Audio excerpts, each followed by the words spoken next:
Good morning, it's Friday. So this is our weekend reading for the 23rd through the 25th. So all of those restrictions that you've been coming up against and the roadblocks and the frustrations where it just feels like you can't get anything done, can't get anything moving forward, those are starting to wane over this weekend, okay? Jupiter is still technically in a square with Saturn, but it is moving away from that. So you're going to start seeing that growth starting to be able to move forward again.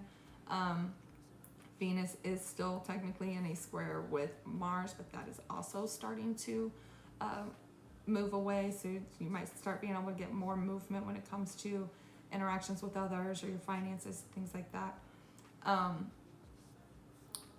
What's really interesting today is that while we're still and kind of sort of in these squares and these roadblocks, we have the moon in Aries, which is putting Mars in the driver's seat, and then Mercury retrograde is in a sextile with Mars today.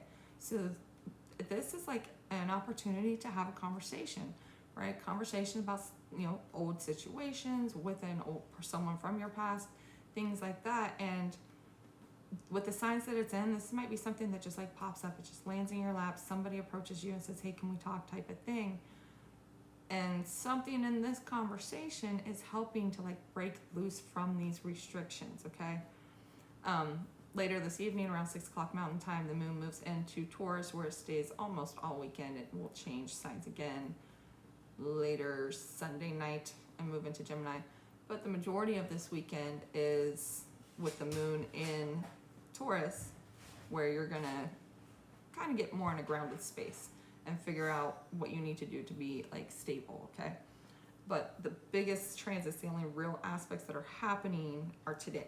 And that's those two squares that are moving away from each other and the sextile between Mars and Mercury. So conversations might happen. Watch out for your temper. Make sure you're not so frustrated that you're like, you know what, screw you, and walk off, So definitely make sure you have the conversations.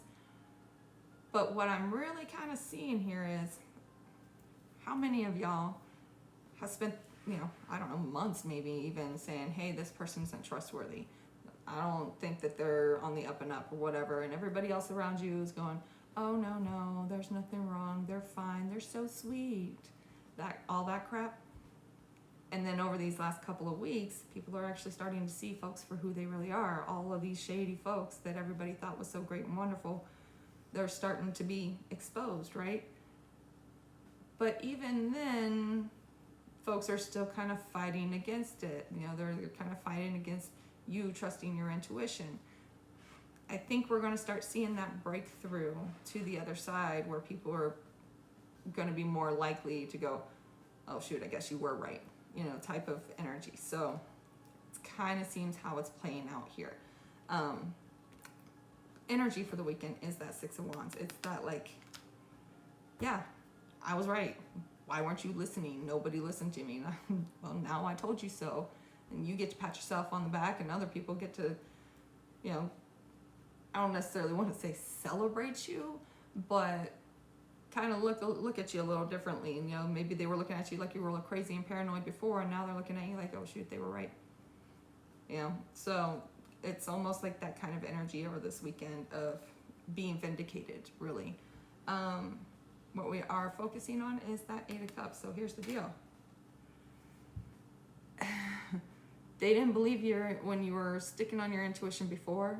And even though it's coming out that maybe your intuition was right now, they're still not going to believe you next time. It's just the way people are. It never fails. You can show somebody how dead on your intuition is every single time, and they will never believe you the next time. Just because people don't want to hear what they don't want to hear, especially if they don't have any kind of physical proof to it, okay? So focus on making sure that you're walking away from those that aren't going to trust your gut, that are going to fight against you anytime that you're trying to stand up for yourself, anytime that you're trying to stick with your intuition and go with what you know is right. Make sure that you're doing what you need to do to remove yourselves from those situations, from those groups of people, okay, over this weekend. And then what we are avoiding is the Sun. So don't get too cocky. Don't get too arrogant. Don't try to stand on top of a soapbox screaming, I told you so, okay? We're just gonna let things fall as they may as these roadblocks start breaking loose and everything really starts falling into place over this weekend. So, but definitely pat yourself on the back if you're being proven to have been right. Make sure that you're paying attention to who really had your back and who didn't. And just go with it. Just live your life this weekend, and what will be, because there is still more to come out over these next few weeks. And at this point, there's really no reason to boast about your intuition being right, because all those folks they're just not going to believe you next time. Even if you sit here and say, okay, now you're seeing that I was right about that, but this is also happening, they're not even going to believe that. Okay, so just don't try to stand out in it. Don't try to, just pat yourself on the back. Enjoy your own victory in this, and make sure that you're walking away from those that can't see that you have a victory here.